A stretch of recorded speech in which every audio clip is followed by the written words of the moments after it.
Hi friends, this is Gayathri. ஆண் பிள்ளைங்க சின்ன வயசுல எனக்கு அத்தா தண்டி இருக்கு, உனக்கு என்ன சின்னூண்டு இருக்குன்னு ஒருத்தருக்கு ஒருத்தர் கிண்டல் பண்ணி பேசிப்பாங்க. அது மட்டும் அவங்க மனசுல பதிய ஆரம்பிச்சிருச்சுன்னா அவங்க முழு ஆணா மாறும்போது ஆமா எனக்கு சின்னூண்டுதான் இருக்குன்னு நம்ப ஆரம்பிச்சிருவாங்க.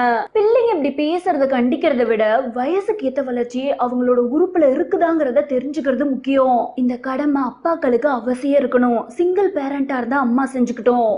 ஆண்களுக்கு இந்த மர்ம இடத்தோட லென்த்து ஒவ்வொரு நாட்டிலையும் ஒவ்வொரு மாதிரி மாறுபடும். உதாரணமா ஜப்பான் நாட்டு காளைகளுக்கு 4ல இருந்து 4.5 வரைக்கும் இருக்கும். இந்தியால 5ல இருந்து 5.5 வரைக்கும் இருக்கிறது நார்மல்னு சொல்றாங்க. அதுவே நைஜீரியா போன்ற நாடுகள்ல 6ல இருந்து 6.5 வரைக்கும் மர்ம இடத்துடைய லென்த் மாறுபடுது. சில பசங்களுக்கு ஹார்மோன் குறைபாடு காரணமா இந்த உறுப்பு வளர்ச்சி அடையாம சின்னூண்டா இருக்கும். 10 வயசுக்குள்ளேயே கண்டுபிடிச்சிட்டோம்னா ஹார்மோன் சிகிச்சை கொடுத்து சரி பண்ணிடலாம்.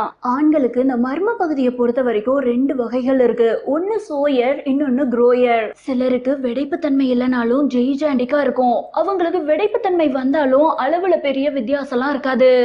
இததான் சோயர் உறுப்புன்னு சொல்றாங்க. அடுத்து சிலருக்கு விடைப்புத்தன்மை இருந்தாலும் சின்னூண்டா தான் இருக்கும். விடைப்புத்தன்மை முடிஞ்ச பிறகு நார்மல் நிலைமைக்கு வந்துக்கும். இத குரோயர் உறுப்புன்னு சொல்றாங்க. இப்ப சொன்ன இந்த 2 வகைகளுமே பிட்டு படங்கள்ல பாக்குற ஆண்களுக்கு இருக்காது. அவங்க செயற்கையா எதையோ செஞ்சு ஜெய்ஜாண்டிக்கா மாத்திக்கிறாங்க.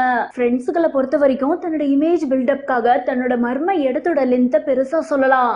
இதெல்லாம் தெரியாம சில ஆண்கள் செல்ஃபா பண்ணிட்டு சின்னூண்டா இருக்கிறத கம்பேர் பண்ணிட்டு கல்யாணத்தை தள்ளி போடுறாங்க. 10 வருடங்களுக்கு முன்பு வரைக்கும் பெரும்பான்மையான பொண்ணுங்களுக்கு அவங்களோட கணவரே எனக்கு சின்னூண்டா இருக்குன்னு சொன்னாதான் தெரியும். ஆனா இப்ப இருக்கிற பொண்ணுங்களுக்கு இதை பத்தின நாலேஜ் இருக்கு. இருந்தாலுமே பொண்ணுங்களோட சின்னூண்டு மாங்கனிகளை ஆண்கள் விமர்சிக்கிற அளவுக்கு ஆண்களுடைய சின்னூண்டு மர்ம பகுதியை பெரும்பான்மை இந்திய பொண்ணுங்க விமர்சிக்கிறது இல்ல. ஓகே ஃப்ரெண்ட்ஸ், அவ்வளவுதான் இந்த வீடியோ. மீண்டும் ஒரு சுவாரஸ்யமான கண்டென்ட்டோட அடுத்த வீடியோல சந்திக்கலாம்.